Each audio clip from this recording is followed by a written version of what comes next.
I feel like Allah will never forgive me. No, why wouldn't Allah forgive you? Oh, you don't know what I've done. Oh, it's so bad. It's so bad. If you knew, you would know that. Even you would tell me you're going to hell. So this thought process is the next success of Shaitan. Why? Because Shaitan is the master of hopelessness. رب اشرح لي صدري ويسر لي أمري واحلل عقدة من لساني يفقهوا قولي اللهم ثبتنا عند الموت بلا إله إلا الله اللهم اجعلنا من الذين آمنوا وعملوا الصالحات وتواصوا بالحق وتواصوا بالصبر آمين يا رب العالمين. A common concern that several people have, in fact, shared with me recently, has been that, at some point in their life, they realized that they messed up. So they were living a life where they didn't really care about the consequences of their actions, and they were, kind of doing whatever makes them happy. And in doing so, they caused a lot of damage to a lot of people. And eventually, all of that catches up with you, and then one day you kind of, by some miracle of Allah, you wake up and you realize, oh my God, what have I done? How come I didn't wake up before? And the guilt of that starts eating away at a person when they have that realization. Now, before I carry on with this scenario, I want you to know that Shaitan has a strategy for every phase of our failure.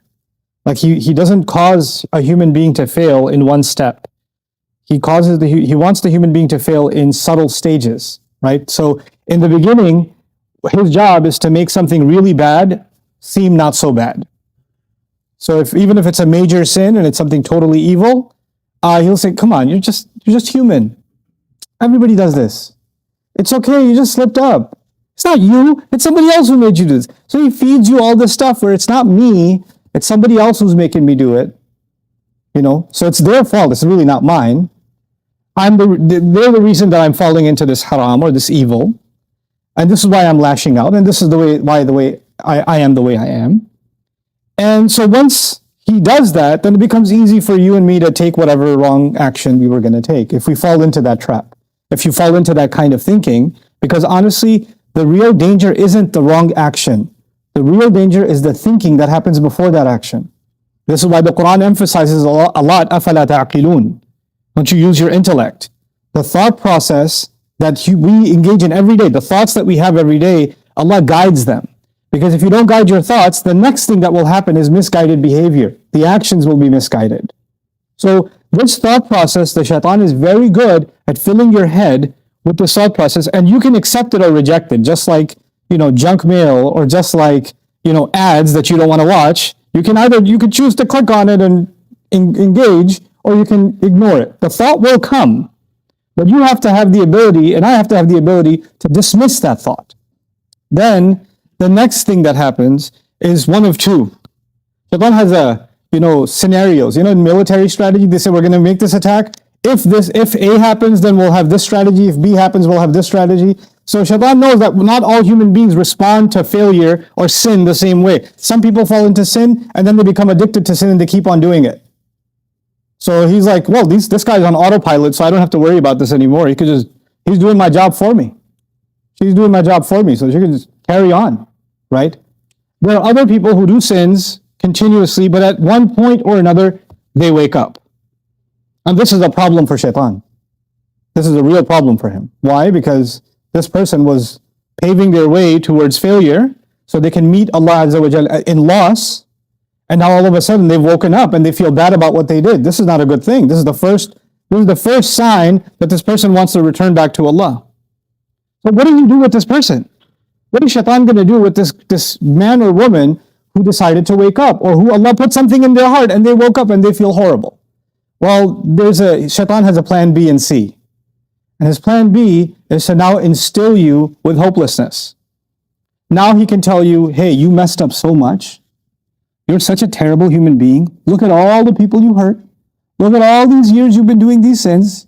There's no worse person than you. Why would Allah listen to you? Why would He ever guide you? In fact, you're already in hell. You deserve hell already. And you deserve to be in this mental torture so long as you're alive. I don't even know why you're still alive. These are the thoughts that fill in your head. Regret over your sin, which is actually, spiritually speaking, a healthy thing. Iblis can turn that into an unhealthy thing. You can turn that into an overwhelming sense of Allah will never forgive me. Oh, and then you have this attitude. If you talk to somebody, you say, I feel like Allah will never forgive me. No, why wouldn't Allah forgive you? Oh, you don't know what I've done. Oh, it's so bad. It's so bad. If you knew, you would know that. You would tell me you're going to hell. So this thought process is the next success of Shaitan. Why? Because Shaitan is the master of hopelessness. So before your sin, he wants to make you think it's no big deal. After your sin is done, he wants to convince you it's too big of a deal, Allah will never forgive you. So now if a person has fallen into that trap, what does the Quran do to remedy this? The Quran has lots of remedies for it. But what I want to share with you today is, as a reminder, the stories that Allah tells us in the Quran, you all know they're not just stories, right? These are case studies.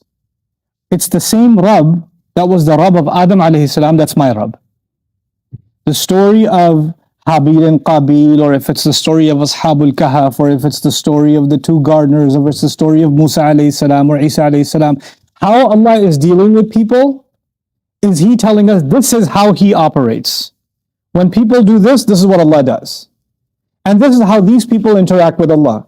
Because you and I don't have the right to make assumptions about Allah. We cannot make assumptions about Allah. So let me just backtrack for a second. When a person says, I know Allah won't forgive me. I just know it. Allah won't forgive me. They've said something about Allah as if they know, right? And where did they get the confirmation for a fact that Allah won't forgive them? Oh, I just have a feeling. It's in my heart, I just know it. Really? You get revelation now? You get wahi that Allah won't forgive you? You and I don't get to speak on behalf of Allah and override how He speaks about Himself. Does He have something to say about this that overrides what you and I are thinking?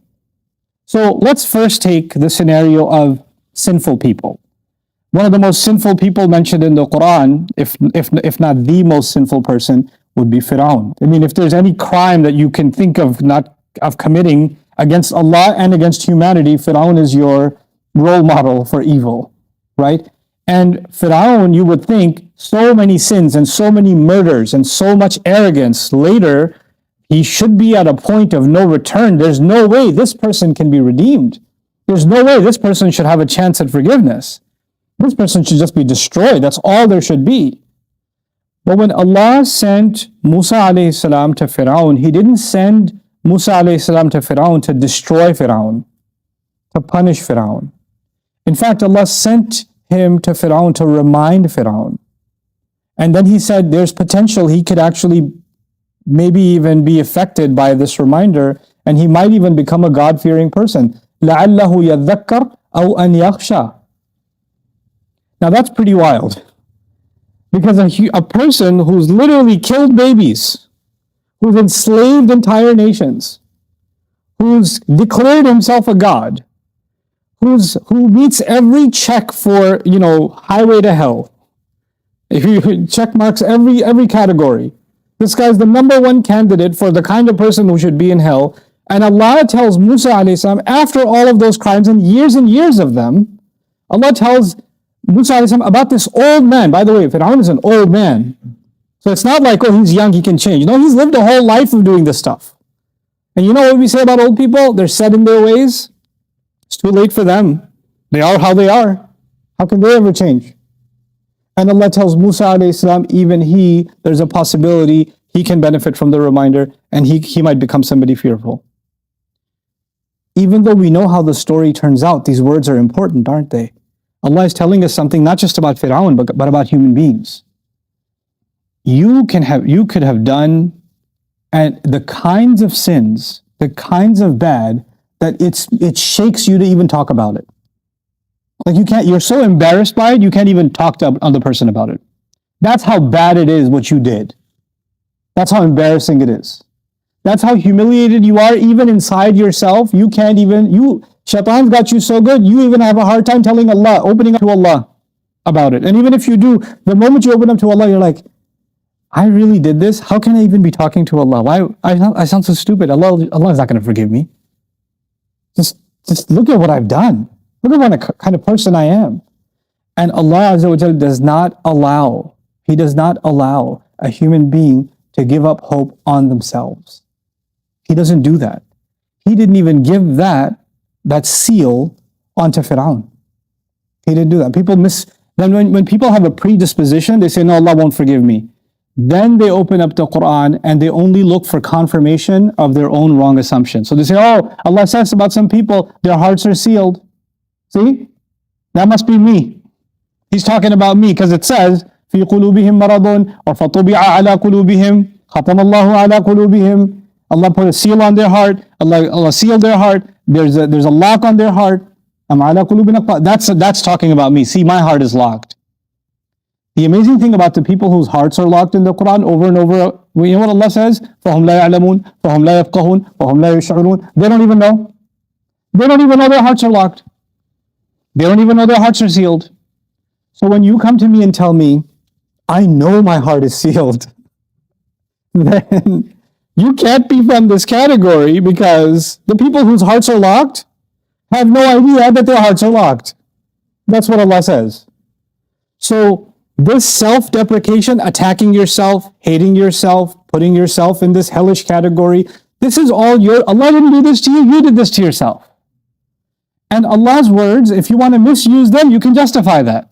But if you're honest with yourself and the word of Allah, then Allah did not seal your heart. The fact that you even feel bad is an indication that your heart isn't sealed. The fact that you even have remorse means your heart is still alive.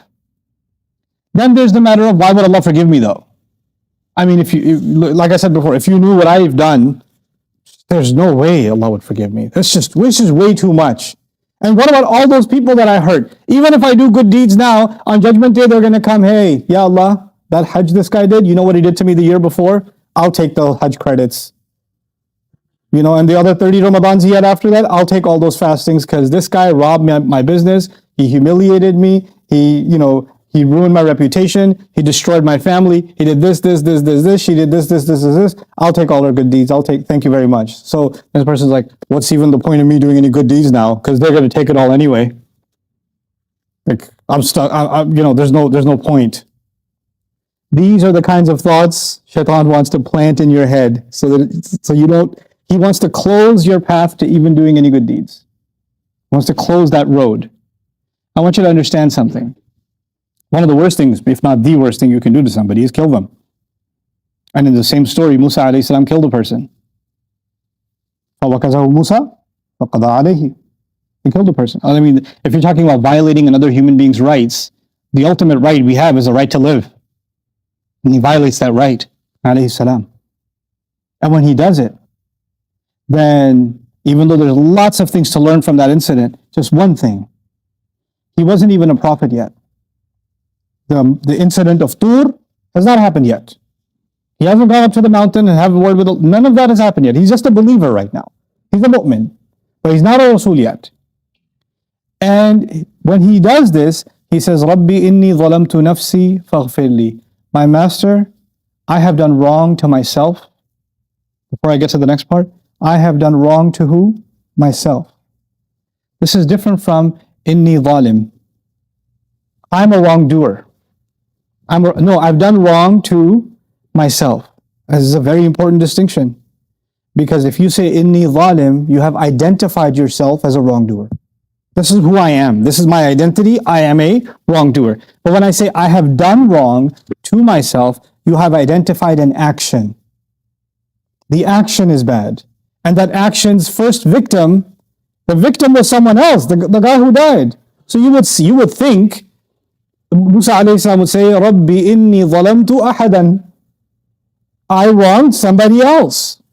That's my victim who's lying there dead. He says, Rabbi inni zalamtu nafsi. I've done wrong to myself. I've done wrong to myself. I've hurt myself with this sin. I'm also a victim of this sin in addition to the person I hurt. But he's concerned about that wrong that he's done to himself, and he turns to Allah and he says, Faghfirli, forgive me. Now, by the way, Musa alayhi salam might not ever be able to get the forgiveness from that victim. That victim who got killed, right? He doesn't have a chance to say, I forgive you or I don't forgive you. So if we had that kind of anxiety, we'd say on Judgment Day, that victim's going to come after me. He's going to be like, yo, you killed me. I'm going to take all your deeds. Now you're going to hell. You can't be forgiven. You killed me. Hand me everything. What did Allah say when Musa alayhi salam said, forgive me? He said, فَغَفَرَ لَهُ. So he forgave him. Why is this important? Because even when you've wronged somebody else, even when you cheated somebody else, even when you hurt somebody else, on the one hand, we have to try to make things right. We'll talk about that in a second. But first and foremost, don't confuse that with Allah's forgiveness. Your forgiveness does not depend on another human being. It only depends on Allah. Your mother doesn't get to tell you, Allah will never forgive you, because she doesn't get an email from Allah telling her that you are going to hell. Your cousin doesn't get to tell you. Your uncle doesn't get to tell you. Your friend doesn't get to tell you. Somebody who hates you doesn't get to tell you, Allah will get you. They don't have that guarantee from Allah. And they don't also have the license to say, until I forgive you, I know Allah won't forgive you. That's not how Allah's forgiveness works. It's not dependent on another human being. We have to be very clear about this. I owe apologies to people I've done wrong. And if I'm not in a position to apologize, maybe I owe something else. Let me tell you about owing apology from it. I want to make this concept clear. Asking Allah's forgiveness, well, if you're sincere in asking Allah's forgiveness for the wrong you've done, even the wrong you've done to others, it does not depend on how they feel about you. They could still hate your guts, but Allah can still forgive you. Those are two separate things. But now let's talk about the people you hurt. Because the people you hurt might say, hey, why did Allah forgive him? That's not fair. They get to do all that and they get maghfirah. I don't like this deal. They should at least pay something. We believe in Allah's absolute justice. We believe in Allah's rahmah. I trust Allah's judgment more than I trust my own judgment. When you watch an episode of Judge Judy or something and you see the verdict, you're like, she was a little biased. We don't think like that about Allah. I don't worry that Allah will let some criminal off the hook or unfairly forgive someone or they deserve to get punished and I feel like justice wasn't done. I have this tawakkul in Allah's wisdom. I have this reliance on Allah's wisdom, His justice, His all-knowledge. He knows things I can't possibly know. He understands things I can't possibly understand. And so when He makes that decision, I have to step back. I don't know. I can't say about anybody else. But now finally, so let's get to that before I wrap up today's khutbah. And that is, what about the people that you did wrong? What about them? I'm reminded of the case of Al-Wahshi. Al-Wahshi, for those of you who don't know, in the battle of Uhud, he threw the spear that killed the beloved uncle of Rasulullah. Right? So he was paid to do so, and he was successful. And not only was he able to kill him, then the body of the Prophet's uncle was mutilated in this after the battle. Right? So the cause of all of that is Al-Wahshi. Years pass by, Islam is victorious, Makkah has been conquered, and Al-Wahshi actually accepts Islam. He accepts Islam. And when he accepts Islam, we know that all your previous sins are forgiven. Now he wants to come meet the Prophet ﷺ.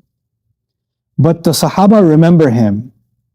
They remember him. If they see him even from a distance, they're not even going to ask questions. Because this guy's dangerous, right? He can throw a spear from a distance. He's going to get killed. So when people are coming in huge numbers to accept Islam and to meet with the Prophet, to give him bay'ah, to pledge their hand to him, and there's a line formed and people are coming and meeting, he cloaked his face to come to meet with Rasulullah. And he finally got to the point where he's right in front of the Prophet. He removes his cloak, the Prophet recognizes him. Rasulullah recognizes him. And when he recognizes that face, what memories are coming back to the Prophet ﷺ? What happened with his uncle? And he said, aren't you? And he said, yes, I am. Now it's too late for him to get killed, yeah? Because now he's in aman, he's in safety. The Prophet asked him, how did you do it? What happened? He didn't want to say, but the Prophet made him tell him. He made him tell him. We know Allah has already guaranteed for any sins you have committed before. We know what happened with Umar ibn Khattab radiallahu ta'ala anhu. Others. Khalid ibn Walid killed, because of him, so many Sahaba got killed at Uhud. And he's one of our heroes. Why? Because once you accept Islam, previous sins are forgiven. This man killed someone the Prophet ﷺ deeply loved, and now he's accepted Islam. And after hearing that story, of course he's still forgiven, but the Prophet ﷺ told him, but I can't bear to see you. He couldn't see him. He moved far away somewhere. He couldn't look at him. In the end, Rasul ﷺ is also a human. And when he sees this man, he remembers the mutilated body of his beloved uncle. He remembers all of what happened. So it's hard for him to process that. You know what? While the Prophet ﷺ has accepted that this man is Muslim and his previous sin, including the murder of his uncle, is forgiven, that doesn't mean that he's over it. That doesn't mean that it still doesn't cause him pain. But you see how in our religion, those two things are separate? Somebody might still be hurt by what you did, but that doesn't mean that Allah hasn't forgiven you. Allah has forgiven you. Even if the one you hurt was Rasulullah sallallahu alayhi wasallam. Can you imagine? Even if that was the case. So we have to clean up our thoughts about how forgiveness works. We also have to realize from a story like this one, that if you really hurt somebody badly, you said a lot of bad things about them. You spread rumors about them. You humiliated them. You cheated them. You did all kinds of bad things to them. And their life became very difficult because of you, if that happened. And years later, you feel bad, right? And you don't want them coming after you on Judgment Day. So you decide to pick up the phone or call or show up at their house and ring the bell. Please don't ring that bell. Please don't make that phone call. Because that in itself can be an act of mercilessness. It may be just hearing your voice can trigger them again. It can bring back all those bad memories. That might be a difficult thing for them. That's too selfish of you and me that we think we can just call somebody or face somebody and say, hey, sorry, those fingers of yours I chopped off? Sorry about that. I feel really bad. I realize now that was wrong. Don't expect somebody to be so understanding. And put yourself in those shoes. If you saw a person like that, even if they said sorry, maybe you just want to stay away now. Maybe you don't want that person in your view. So out of rahmah to them, maybe, if there's room for reconciliation, that's something else. But our deen is about isti'nas. Like you don't talk to somebody, you don't engage with somebody until you know that they'll feel good about it. This is not about how you're going to feel. This is about how they're going to feel. You and I have done enough damage. So we don't have to put ourselves on them. Right? But if you find from other sources they're okay to talk to you, that's a different story. That's a different category altogether. Right? So this is what I wanted to dedicate this khutbah to, this concept. That, Rabbi inni zalamtu nafsi faghfirli faghfara lahu. Allah forgave him. Allah forgave him even though the crime isn't against Allah, the crime is against a human being.